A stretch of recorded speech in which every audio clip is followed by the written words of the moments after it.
Court, supreme court के जज और एक चीफ जस्टिस ऑफ इंडिया तक शामिल था।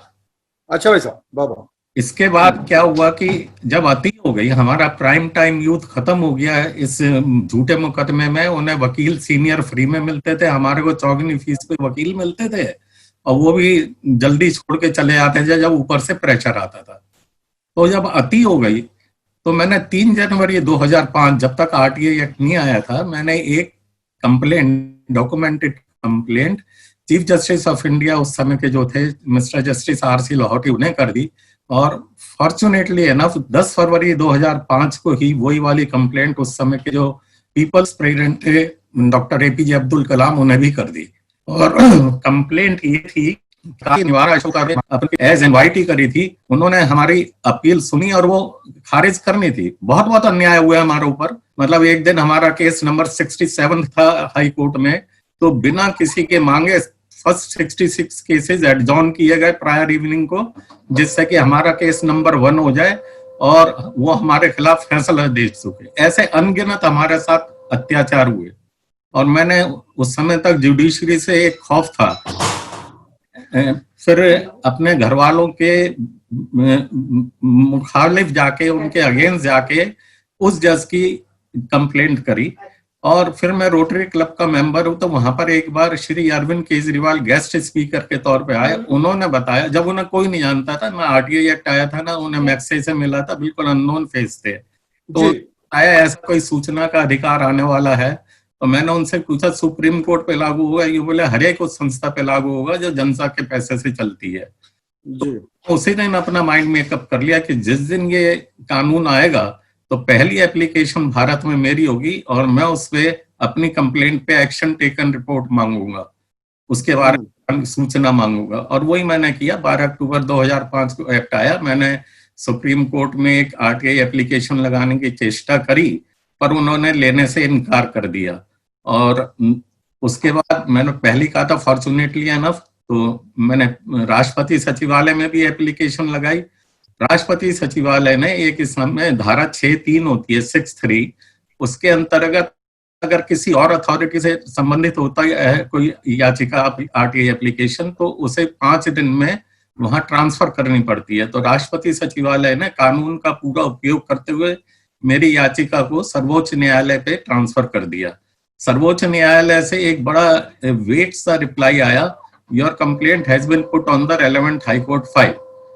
अब हमारे को तो समझ में नहीं आया। हमने फर्स्ट अपील करी, इसमें फर्स्ट अपील का प्रावधान होता है, फिर सेकंड अपील का प्रावधान होता है। इसीलिए आपने सही कहा कि आने वाले टाइम में आप अपने आप विधायक से महत्वपूर्ण समझेंगे।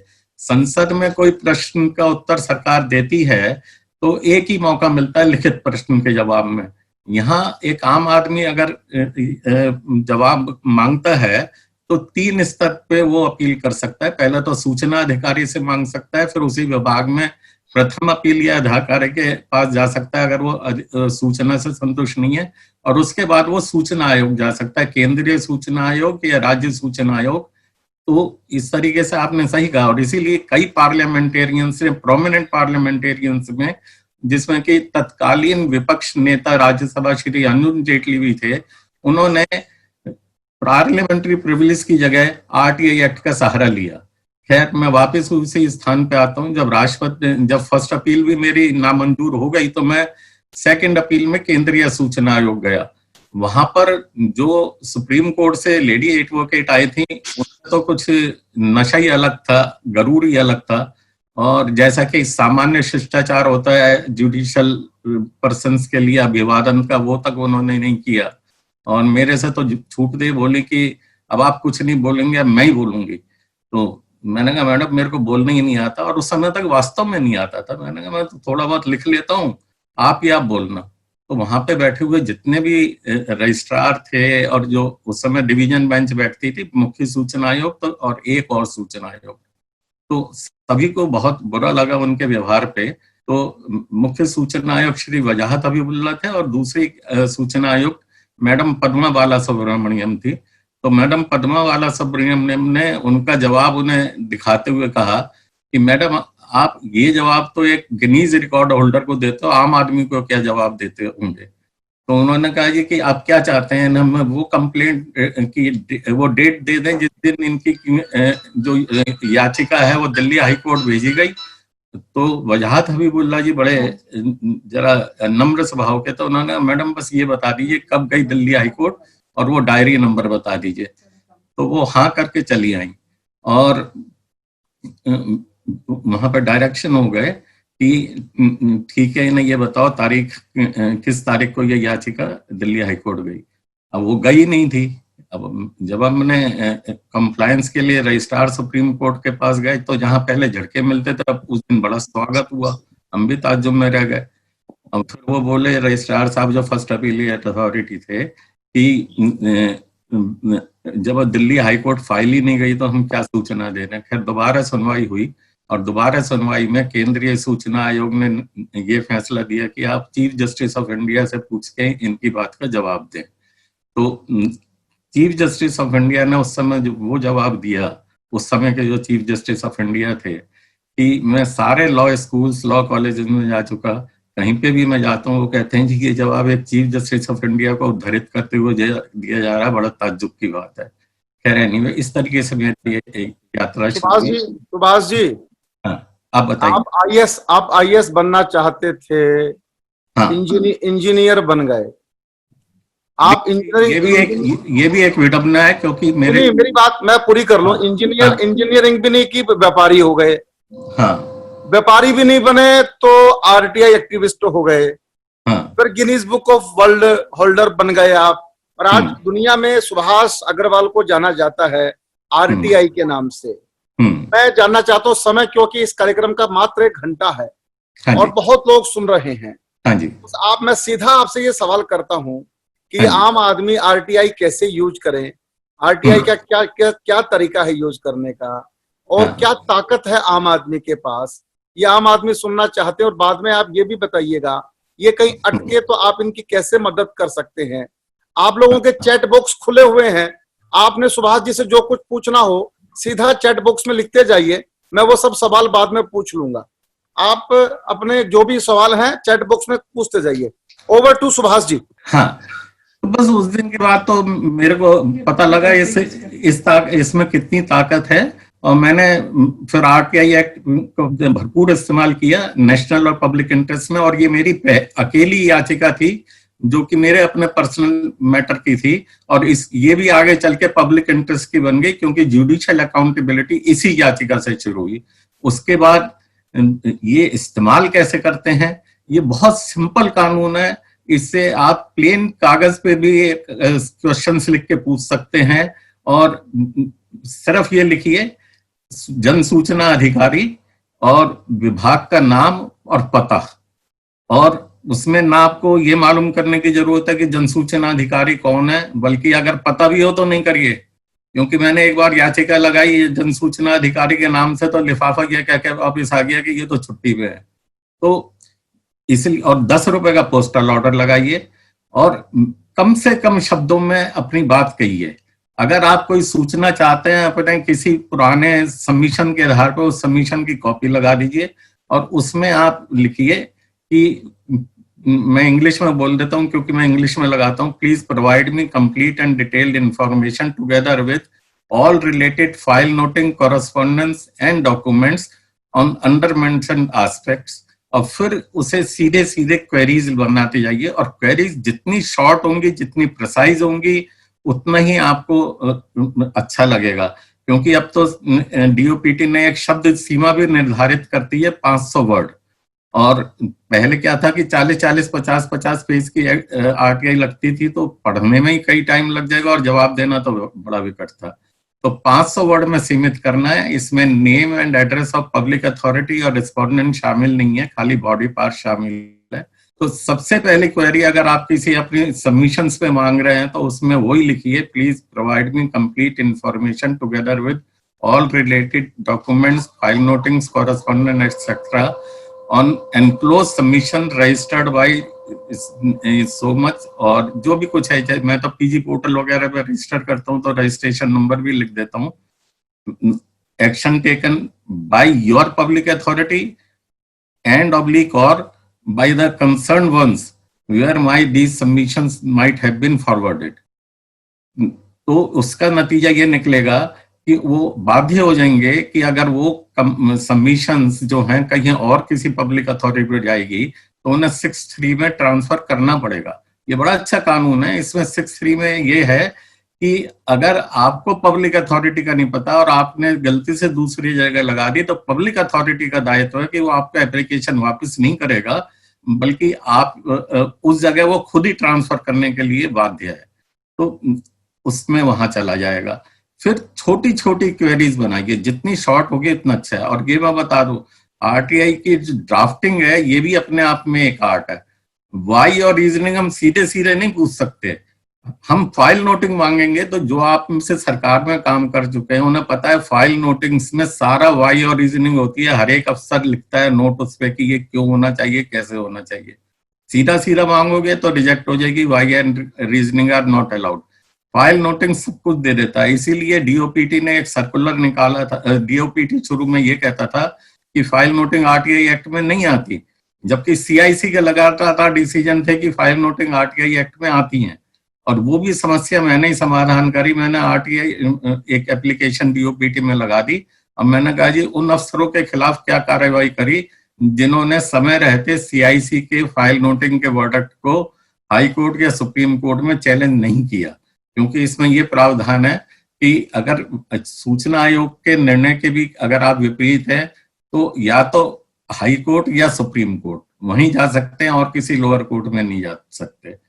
तो मेरे को डीओपीटी के लॉयर ने, सेंट्रल इंफॉर्मेशन कमीशन ने बताया कि डीओपीटी को उस समय के तत्कालीन prime minister doctor Manmohan Singh, जो डीओपीटी का भी चार्ज देखते थे, उन्होंने ये कहा भैया अब ये आरटीआई एक्ट में फाइल नोटिंग मांग लो और नहीं तो मेरे को सबके खिलाफ कार्रवाई करनी पड़ेगी। तो फाइल नोटिंग आरटीआई मांग, मेरा कहने का मतलब ये है आप वाई और रीजनिंग की जगह फाइल नोटिंग मांगिए, उसमें सब कुछ मिल जाएगा। और हमारे देश का जो कानून है वो संसार के सर्वश्रेष्ठ कानूनों में है और रैंकिंग में देखे तो ये 4th या 6th है, पर प्रैक्टिकली नंबर 1 है। क्योंकि जो पहले 4-5 कंट्रीज हैं उनकी जनसंख्या कुछ लाखों में, हमारा एक्ट 135 करोड़ की आबादी कवर करता है। इसीलिए जितने भी हमारे पड़ोसी मुल्क हैं, चाहे पाकिस्तान हुआ या बांग्लादेश, नेपाल, श्रीलंका, सबने जब अपने आरटीआई ट्रांसपेरेंसी एक्ट ड्राफ्ट किए तो दिल्ली आकर स्टेक होल्डर्स, जिसमें कि सूचना आयोग, सरकार या हम जैसे आरटीआई एक्ट में शामिल थे, उनसे सलाह मशवरे करी और नतीजा यह निकला कि बांग्लादेश ने तो फाइल नोटिंग को ही एग्जम्प्टेड कैटेगरी में डाल दिया।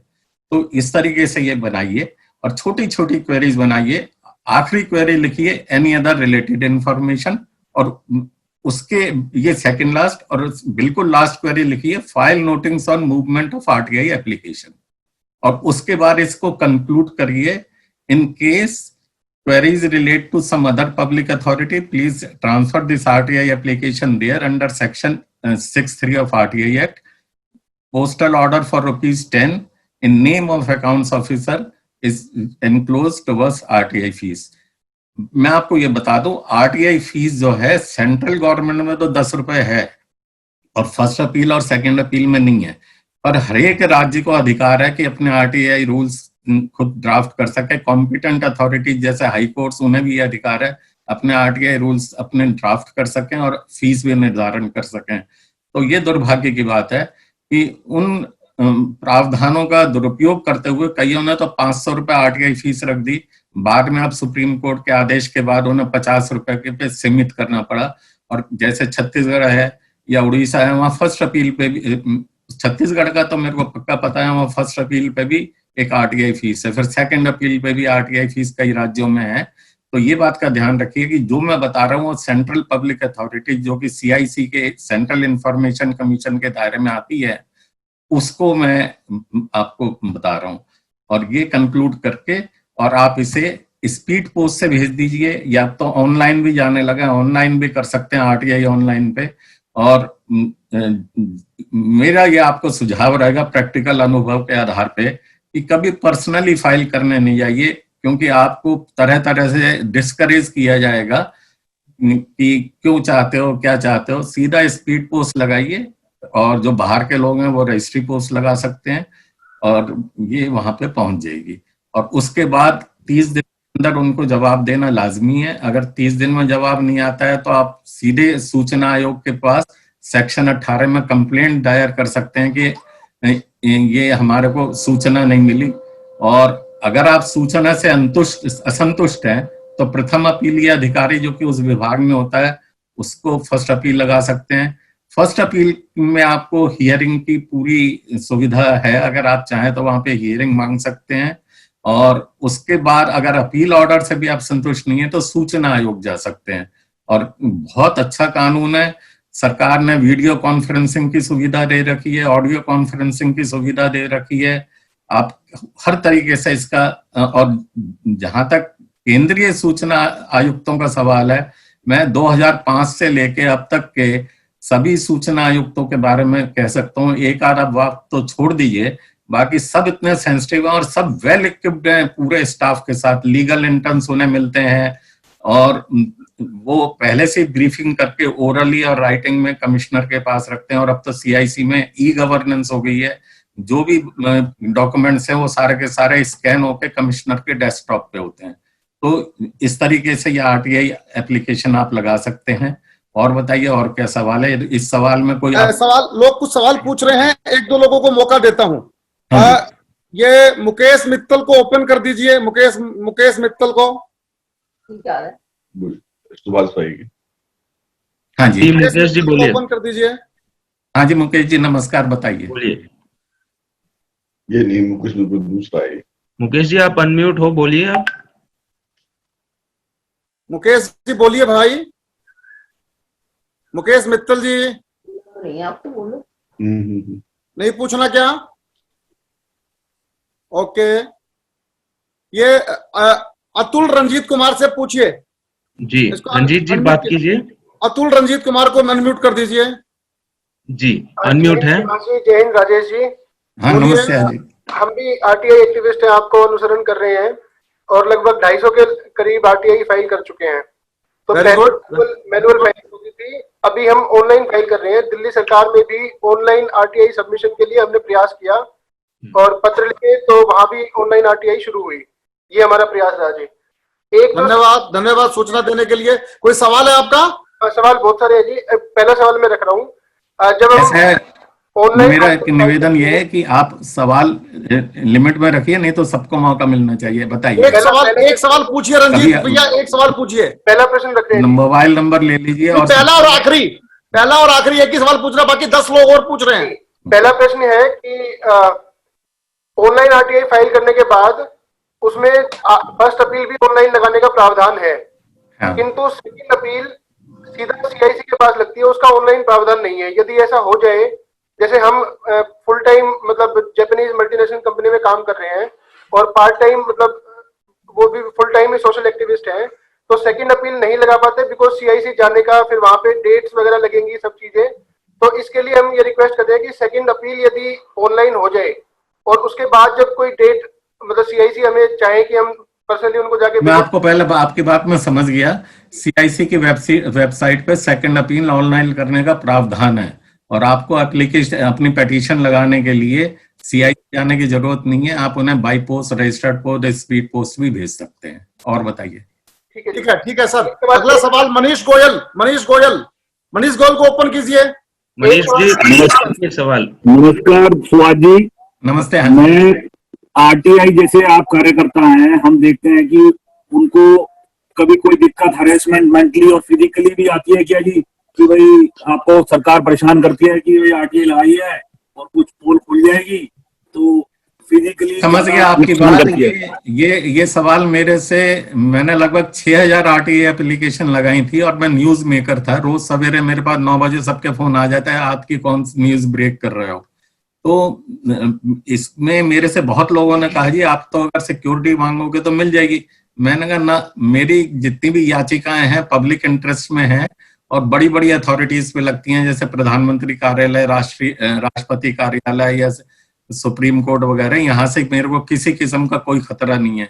जो हमले हुए आरटीआई एक्टिविस्ट पे, उसके 2-3 वजह थे कि उन आरटीआई एक्टिविस्ट में से कुछ तो अति उत्साहित थे, तो उन्होंने सीधे सीधे माफिया लोगों पे आरटीआई लगाई माफिया स्टेट्स में कई जगह इतना स्ट्रांग है कि वो बिल्कुल वहां पे पूरी उनकी चलती है, तो उन्होंने उनको हत्या करवा दी। या कुछ कहना नहीं चाहिए कि आरटीआई का मिसयूज बहुत बढ़ गया है।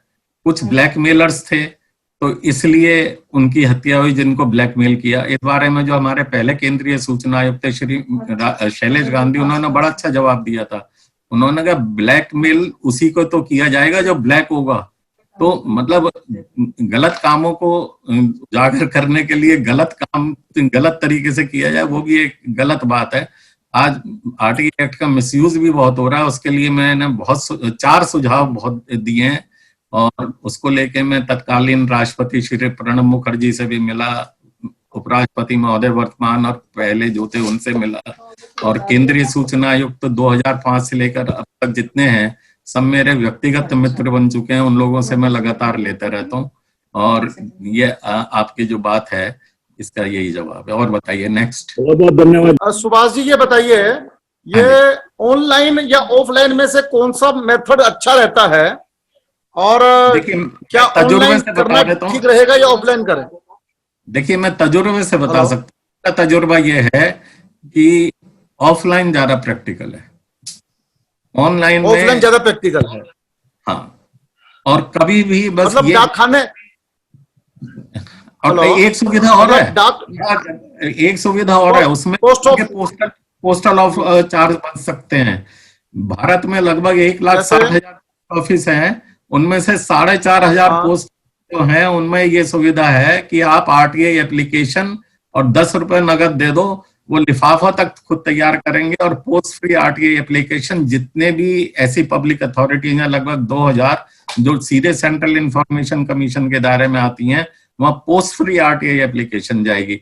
मैं सरकार को ये सुझाव दिया, ये सुविधा भारत के सभी 1,60,000 पोस्ट ऑफिस में दे दी जाए। और मैं जो 4 सुझाव शॉर्ट में बता देता हूँ। एक तो ये सुझाव था, और दूसरा ये था कि जो 10 रुपए का पोस्टल ऑर्डर है, इसके लिए हैंडलिंग कॉस्ट 50 रुपए तो खाली डिपार्टमेंट ऑफ पोस्ट की है, बैंकों की लगभग इतनी और होगी। और इसकी जितनी जगह एंट्री होती है, मतलब कुछ 100 रुपया लगते हैं सरकार के 10 रुपए कैश कराने को। तो मैंने केंद्रीय सूचना आयोग से अनेकों निर्णय करा लिए फुल बैंक समेत, और उनसे एडमिनिस्ट्रेटिवली लिखवा दिया कि जैसे एक जमाने में रेडियो टीवी लाइसेंस फीस के स्टैंप होते थे, ऐसे आरटीआई स्टैंप निकाल लिए जाएं और आरटीआई फीस के तौर पर इस्तेमाल किया जाए। और 2 सुझाव मेरे और थे, मैं अभी आपको शॉर्ट में बता देता हूं। एक सुझाव ये था कि मिसयूज रोकने के लिए मेरे नाम से फर्जी 50 एप्लीकेशन लग चुकी हैं, क्योंकि एक ये परसेप्शन है कि अगर मेरी एप्लीकेशन जाएगी तो जवाब देना पड़ेगा। तो मैंने कहा आईडी प्रूफ कंपलसरी होना चाहिए, और ये पंजाब हरियाणा हाईकोर्ट का एक निर्णय भी है जिसमें कि ये है कि आईडी प्रूफ हर एक आरटीआई एप्लीकेशन के साथ कंपलसरी होना चाहिए। और एक सुझाव और था कि 10 रुपए की फीस जो है 2005 में निर्धारित हुई, अब 2020 है, हर एक सरकारी फीस बढ़ चुकी। तो मैंने कहा कि सुप्रीम कोर्ट का जो निर्णय अधिकतम 50 रुपए है, उसे यूनिफॉर्मली 50 रुपए कर दिया जाए, और उसके साथ में first 20 pages free of cost दे दी जाए। तो पेटिशनर को 50 रुपए का माल मिलेगा, समय और पोस्टल चार्जेस के ऊपर खर्चा जो है पेटिशनर का बचेगा और रिस्पोंडेंट के भी बचेगा, और उसे 50 रुपए का माल 50 रुपए में मिल जाएगा। हाँ जी, एक्सीलेंट एक्सीलेंट एक्सीलेंट। डीओपीटी का ये सवाल आया है कि डीओपीटी क्या होता है।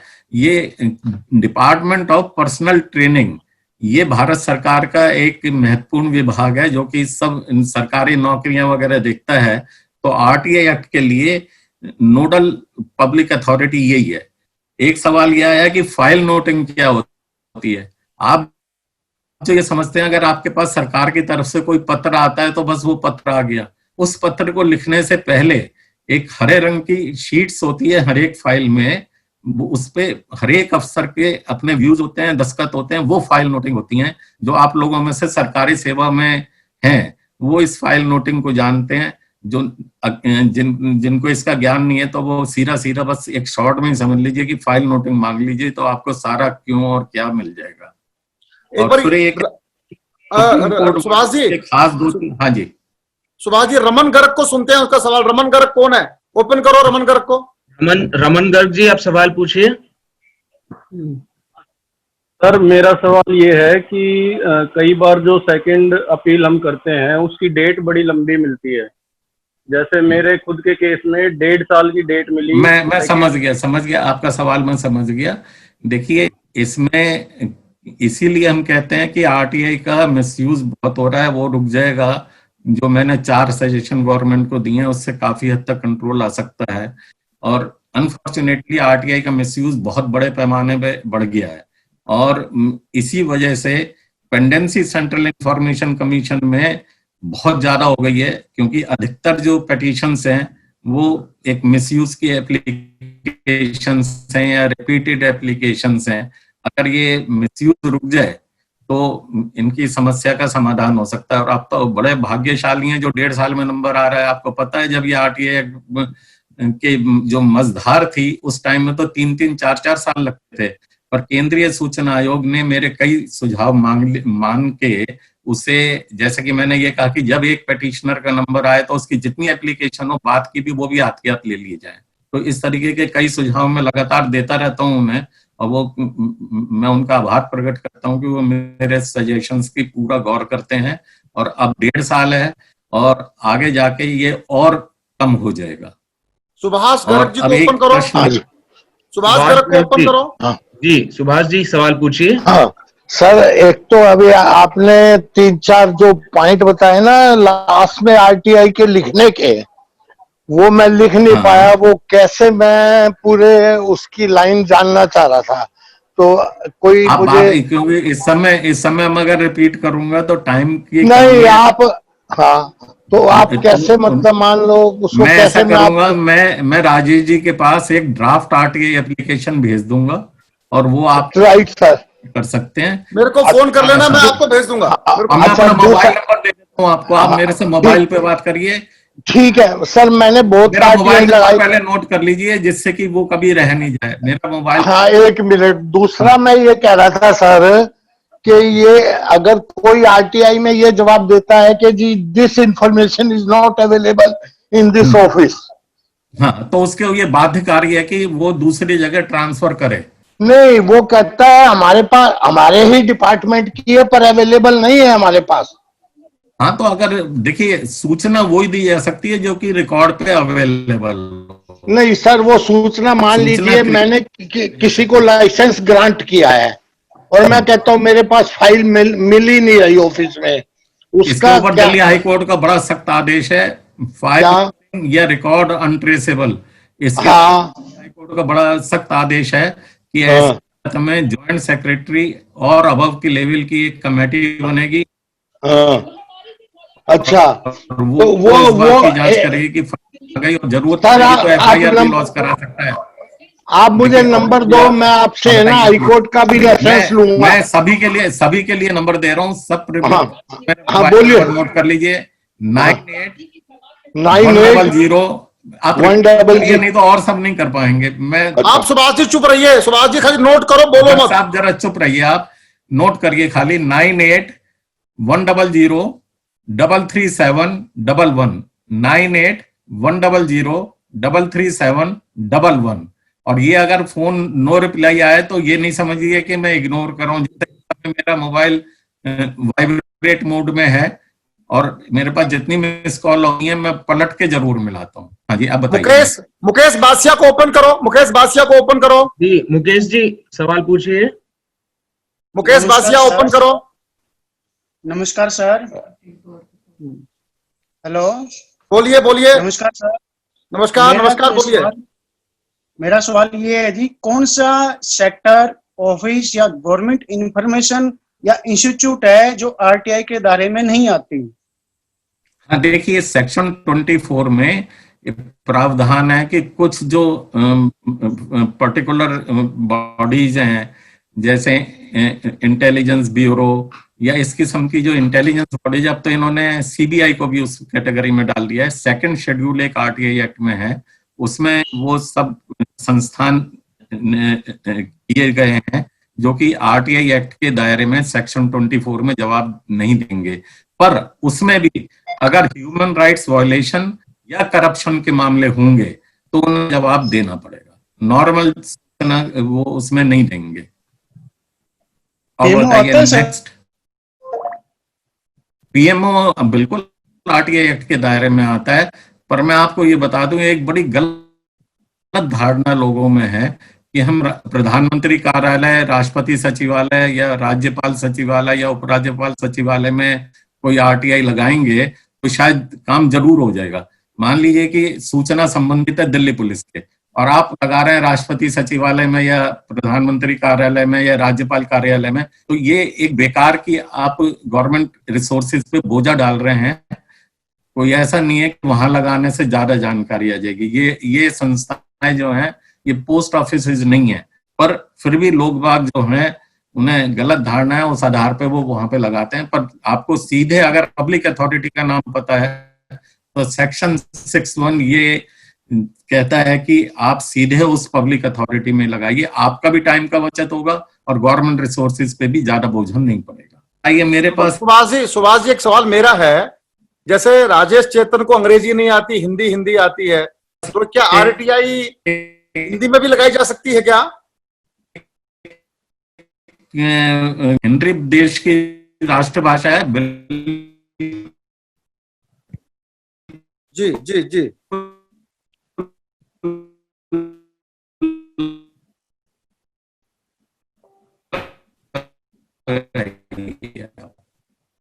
हिंदी में लिख सकते हैं। कोर्ट में पेंडिंग था, वो आया है, जो कि आपने भी देखा होगा, जिसने की हिस्ट्री क्रिएट कर दी कि सुप्रीम कोर्ट ने अपने बारे में ही कुछ आदेश दिया कि चीफ जस्टिस ऑफ इंडिया का दफ्तर आरटीआई एक्ट के दायरे में आता है। और मेरे जो इम्पोर्टेंट सुप्रीम कोर्ट के वर्डिक्ट हैं वो एक वेल डिक्लेरेशन ऑफ जजेस का था। मैं कभी ऐसी सूचना नहीं मांगता था जो कि व्यवहारिक तौर पे नहीं मिल सकती हो, या परेशान करने की नियत से मैंने कभी कोई आरटीआई एप्लीकेशन नहीं लगाई। इसीलिए जितने भी जन सूचना अधिकारी हैं, supreme court, prime minister office या प्रेसिडेंट सेक्रेटरिएट, आज भी बड़ी इज्जत पूर्वक मेरे को याद करते हैं कि आपकी आरटीआई देखते थे तो हमें आनंद आता था, जैसे कि हमारे मन की बात किसी ने कह दी हो।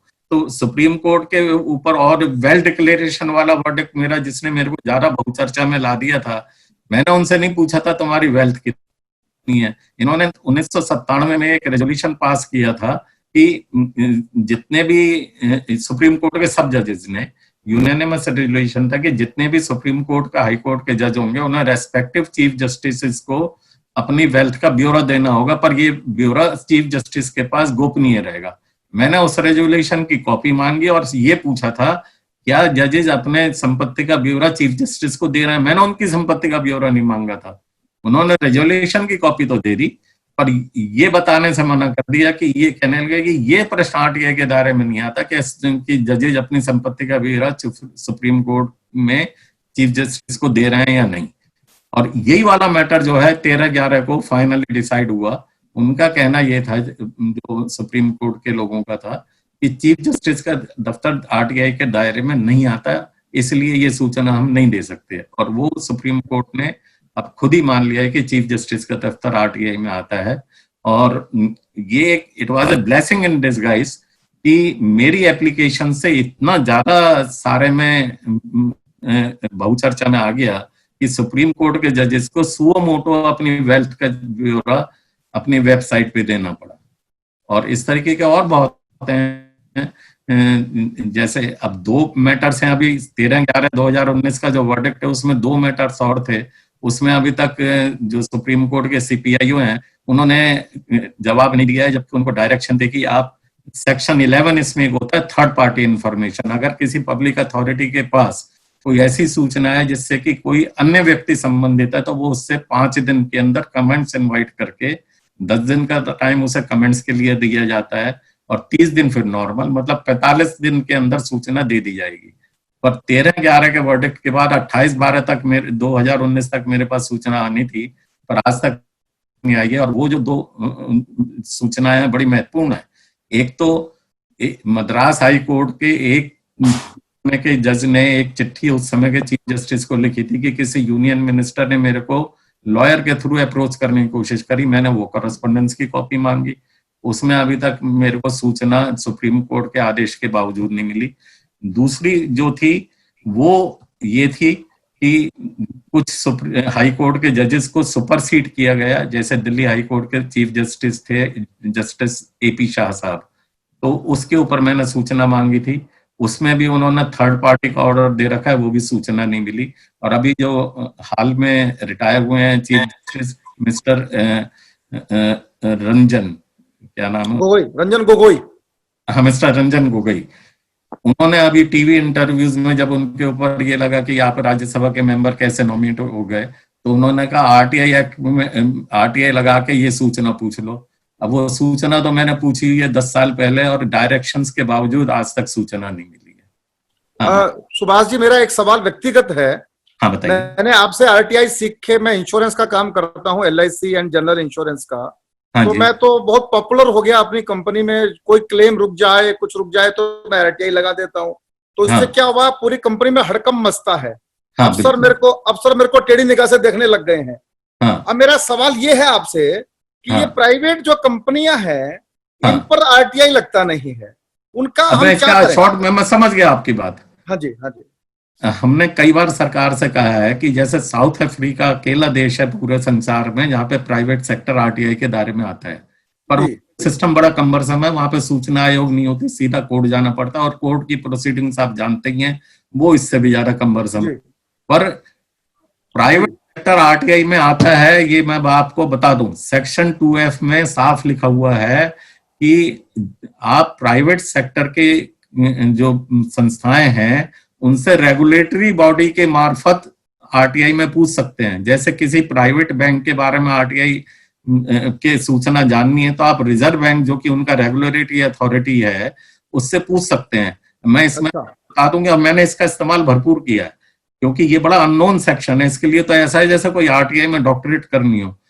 एक ICICI बैंक के साथ एक घटना घटी कि मैंने एक चेक जमा कराया 2000 रुपए का, उसमें अग्रवाल की स्पेलिंग डिफर करती थी।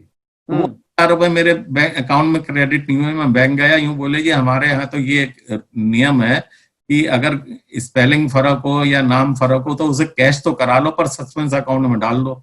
एक एफिडेविट आप दोगे, एक जिसने ड्रॉ किया है चेक वो देगा, और बड़े लंबे चौड़े कानून बता दिए। मैंने कहा ये घर के कानून कैसे? बोले हमारे यहाँ तो यही है। मैंने रिजर्व बैंक में एक RTI लगा के ICICI बैंक के सस्पेंस अकाउंट और बैंकों के सस्पेंस अकाउंट सब पूछ लिए कि इसमें कितना रुपया है, क्या नहीं है। तो रिजर्व बैंक ने मना कर दिया कि ये तो सेक्शन 81E में एग्जम्प्टेड है, जो कि बंदा फिड्यूशियरी कैपेसिटी का होता है कि ऐसी सूचना जो कि हमारे पास एक गोपनीय तौर पे अवेलेबल होती है, उसके अंतर्गत नहीं दे सकते। फिर कॉमर्शियल कॉन्फिडेंस सेक्शन 81D होता है, उसके अंतर्गत नहीं दे सकते। ऐसे कर दिया। मैं केंद्रीय सूचना आयोग पहुंचा और उन्होंने वीडियो कॉन्फ्रेंसिंग पे बड़े सीनियर अफसर रिजर्व बैंक से आए थे। तो उस समय के जो सूचना आयोग थे, बाद में जो मुख्य सूचना आयोग बने श्री सत्यानंद जी मिश्रा, उन्होंने कहा कि पहली बात तो आप इतने सीनियर ऑफिसर हो, आपको ये एक इरेगुलरिटी एक RTI पिटिशनर ने बताई है तो उसके ऊपर खुद ही संज्ञान लेना चाहिए था। और आपकी जानकारी के लिए मैं बता दूं कि सेक्शन 2F ये प्रोवाइड करता है कि ICICI बैंक से सूचना लेकर आपको देनी पड़ेगी। और वो जब सूचना आई तो पता लगा खाली दिल्ली में ICICI बैंक में 200 करोड़ रुपए सस्पेंस अकाउंट में पड़े हुए थे, ऐसे हमारे और आपके, और वो उन्हें वापस करने पड़े। और इस तरीके से प्राइवेट सेक्टर RTI में आता है, पर थ्रू रेगुलर। आपको सैल्यूट है सुभाष जी, आपको सैल्यूट है। ये संजय जैन को ओपन कीजिए। और बता दूं आपको, एक शॉर्ट में और बता दूं, जैसे मोबाइल कंपनीज हैं, इनकी सूचना आप जो है telecom regulatory of India try की मार्फत मांग सकते हैं। हाँ आगे बताइए प्लीज। संजय जैन को ओपन कर दो, संजय जैन को ओपन कर दो। नमस्कार सर। हाँ नमस्ते। हाँ बस सवाल पूछिए आप। सर जैसे कोई अनलिस्टेड NGOs होती हैं, बॉडीज होती हैं, RWA होती हैं, और बहुत से मंदिर भी हैं जो काफी बड़े साइज के हैं पर रजिस्टर्ड नहीं है ट्रस्ट, उनसे कोई प्रोविजन है कि हम उनसे देखिए इन्फॉर्मेशन ले सकें? तो वहां पे हमें पता है कि वहां पे कुछ चीजें अच्छी नहीं हो रही, पैसे का मिसयूज हो रहा है, तो कुछ तरीका है, कोई प्रोविजन सके? देखिए मैं बताता हूँ, जैसे रजिस्टर्ड NGOs हैं उनकी जानकारी तो आप होम मिनिस्ट्री की मार्फत ले सकते हैं, और जो अनरजिस्टर्ड उनके बारे में तो अब हर एक चीज पे तो सरकार का कंट्रोल नहीं हो सकता। अब कुछ मंदिर हैं जिसपे सरकारी कंट्रोल है, वो तो सीधे सीधे आ जाएंगे आरटीआई के दायरे में। और देश में लाखों मंदिर होंगे तो हर एक किसी में तो नहीं हो सकता। ये तो अब कुछ तो जिम्मेवारी जनता जनार्दन की भी है कि वो ऐसे अनरजिस्टर्ड एनजीओज या ऐसे जिन मंदिरों में उन्हें लगता है कि पैसे का दुरुपयोग होता है, वहां पे अपना कंट्रीब्यूशन ना देके उचित जगह पे दे। तो कुछ जिम्मेवारी तो जनता को खुद भी उठानी पड़ेगी ना। वो सुभाष जी, हाँ जी, आपके पीछे मैं भाभी जी को देख रहा हूँ, हाँ जी। उनको भी थोड़ा परिचय दे दीजिए, उनके बारे में थोड़ा बता दीजिए। उनका नाम भी Guinness book of world record में है। हाँ। तो हमारी भाभी के थोड़ा सा उनका परिचय भी दे दो ना, तो अच्छा लगेगा हमारे को। देखिए, उनका नाम श्रीमती मधु अग्रवाल है और उनका गिनीज रिकॉर्ड कैसे बना, किसी दिन लेटर्स टू एडिटर पे मेरे को इनवाइट करिए तो मैं आपको ऐसे इंटरेस्टिंग इवेंट सुनाऊंगा। खैर, अब आपने पूछ ही लिया तो मैं बताता हूँ। जी जी। टू एडिटर रोज लिखता था। कुछ चांस की बात है, एक दिन इन्होंने मेरा लेटर टू एडिटर पढ़ गया। दूरदर्शन पे एक सीरियल आता था नटखट नारद। अच्छा। में नारद जी को जेल के अंदर दिखा दिया गया। हाँ हाँ। जैसे विश्व हिंदू परिषद को गुस्सा आया, एक हिंदू होने के नाते मैं गर्व भी अनुभव करता हूँ, मेरे को भी गुस्सा आया तो मैं पर आपत्ति जताते हुए लेटर टू एडिटर लिखा। तो इन्होंने वो पढ़ लिया और ये इसमें तो हिंदू धर्म को और ज्यादा प्रचारित किया गया है कि देवी देवताओं में ऐसी अलौकिक शक्ति थी कि वो के दरवाजे से बिना ताला तोड़े बाहर आ सकते थे। ये सुझाव बहुत अच्छा लगा। मैंने कहा, जो तुम सुझाव दोगी मैं दिया करूंगा, मैं तुम्हारा क्लर्क ही मैं कर दूंगा, पर जाएगा तुम्हारे नाम से। तो इस जो सुझाव ये देती थी वो मैं इनके नाम से भेजता था, तो इनका भी गिनीज रिकॉर्ड बन गया। गिनीज में 4 कैटेगरी हैं, 3 मेरे पास हैं, 1 इनके पास है। मतलब पति पत्नी दोनों मिलके अभियान चला सकते हैं। आप दोनों का प्रेम विवाह हुआ है क्या भाई साहब? नहीं, अरेंज्ड मैरिज थी और वो अलग बात है। बाकी हम दोनों ने नो चाइल्ड थ्योरी अपनाई।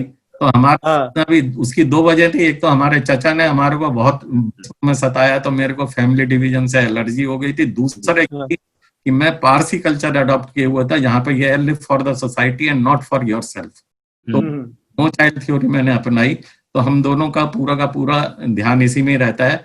इनका सहयोग अलग हो रहता है। जब तक मैं आरटीआई एप्लीकेशन लगाता था, रोज जर्नलिस्ट आते थे, यंग जर्नलिस्ट, ये उन्हें बिल्कुल अपने बच्चों की तरह ट्रीट करते हुए इनको अवगत करते थे। आज भी जितने जर्नलिस्ट हैं इनका और मेरा बहुत सम्मान करते हैं और वो हमारी खबर लेते रहते हैं। संजय गुप्ता जी को ओपन करो भैया, संजय गुप्ता को ओपन करो। संजय गुप्ता जी सवाल पूछिए। नमस्कार सर। हाँ नमस्ते सर। जैसे आपने बताया आईसीआईसीआई वगैरह तो है आरबीआई के अंडर में आते हैं, लेकिन जो कोऑपरेटिव बैंक्स हैं जैसे डीसीएचएफसी है, मेरा एक इशू चलता है डीसीएचएफसी के साथ सोसाइटी का। तो डीसीएचएफसी किस उसके अंडर में आता है?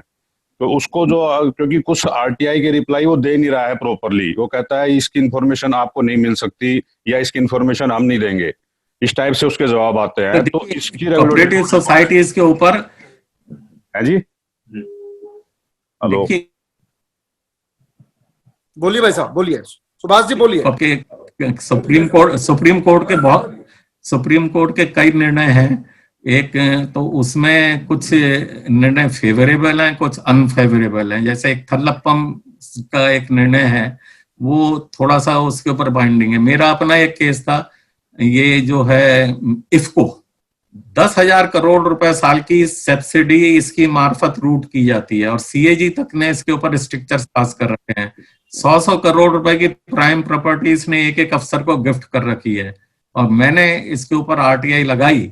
तो दुर्भाग्यवश ना तो केंद्रीय सूचना आयोग में पहले, अब मैं पूरी डिटेल में तो ये पब्लिक फोरम में नहीं जा सकता, पर केंद्रीय सूचना आयोग की जो पहले फुल बेंच बनी थी उसके सामने हियरिंग कंक्लूड हो गई, पर फाइल ही नहीं पहुंच पाई क्योंकि उन्हें शायद ये आभास था कि निर्णय जो है इफको को पब्लिक अथॉरिटी बनाने के ऊपर जाएगा। और इससे ज्यादा मैं व्याख्या नहीं कर सकता। और अनफॉर्चुनेटली दूसरी बेंच ने मेरी याचिका को अस्वीकार किया। मैं दिल्ली हाई कोर्ट पहुंचा। मैं इससे ज्यादा मेरे से नहीं बोलूंगा ये पब्लिक फोरम। किरण जी को ओपन कर दीजिए। किरण जी को। जी किरण जी सवाल पूछिए। किरण जी कौन है? हाँ जी मैं बोल रही हूँ। नमस्कार जी। बोलिए। मैं ये पूछ रही थी कि जैसे आरटीआई की जो एप्लीकेशन है वो कोई भी XYZ पब्लिक में से लगा सकता है, या जो उन एसोसिएशन से रिलेटेड एक्चुअली है वही लगा सकते हैं, या किसी ने जैसे सफर किया हो? क्या मतलब आरटीआई की जो एप्लीकेशन है वो कोई भी XYZ पब्लिक में से लगा सकता है, या जो उनसे उस ऑर्गेनाइजेशन से या उस डिपार्टमेंट से देखिए, सफर किया हाँ, हो? आपकी बात मैं समझ गया, कोई भी लगा सकता है। पर ये मैं बता दूं, it is right to information, not right to action. आप इसे ग्रेवियंस रिड्रेसल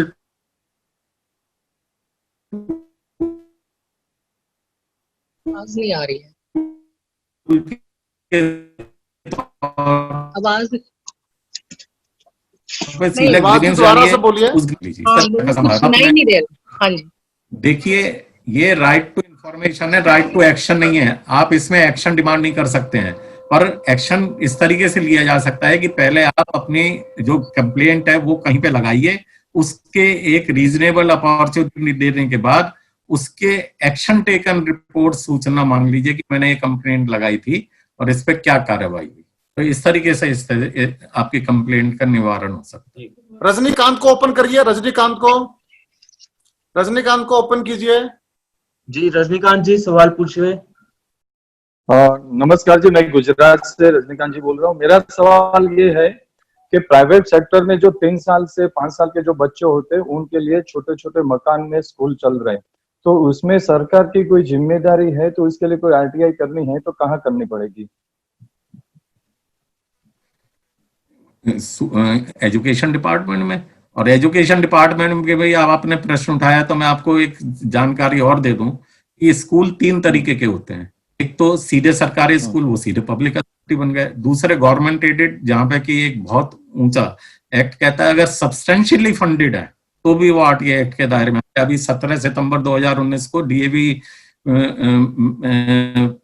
पब्लिक मैनेजमेंट के ऊपर एक सुप्रीम कोर्ट का बड़ा अच्छा निर्णय है, जिसमें कि उन्होंने कहा सब्सटेंशियल मीन्स सब्सटेंशियल। अगर 30% है वो भी सब्सटेंशियल है, पर अगर किसी 10,000 की ग्रांट मिली है और वो 90% उसमें से गवर्नमेंट की है तो वो सब्सटेंशियल नहीं है। मतलब उसमें पैरामीटर्स नियत कर दिए गए।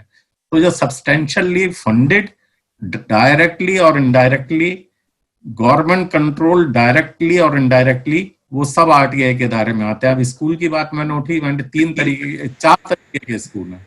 एक स्कूल वो जो सीधे सरकारी स्कूल है, सीधे आरटीआई के दायरे में। एक जो सब्सटेंशियली फंडेड है, अधिकतर गवर्नमेंट स्कूल्स 95% गवर्नमेंट फंडेड है, वो सीधे आरटीआई के दायरे में आएंगे।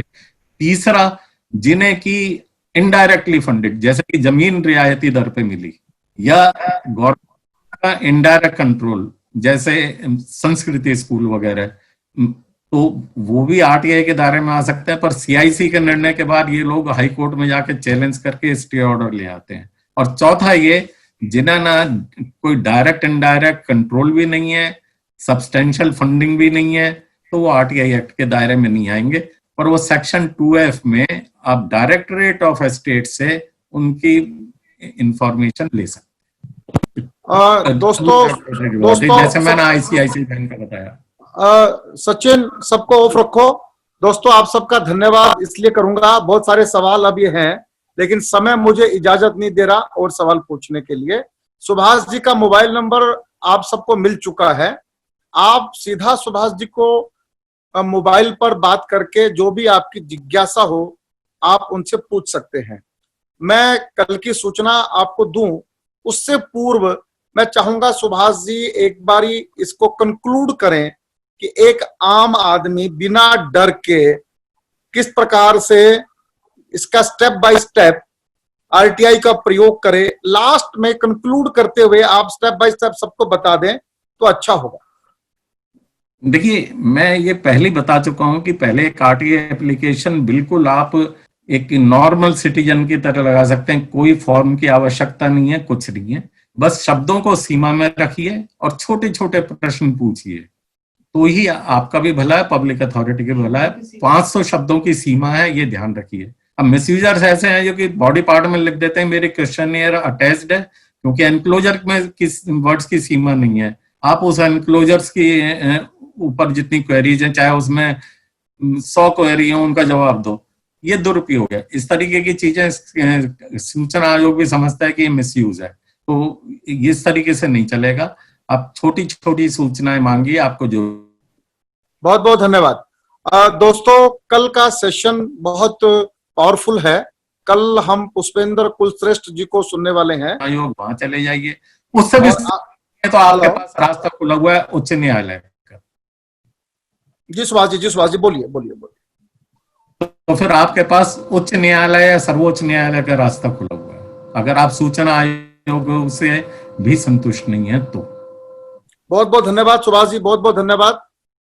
कल 2 निवेदन आपसे करूंगा।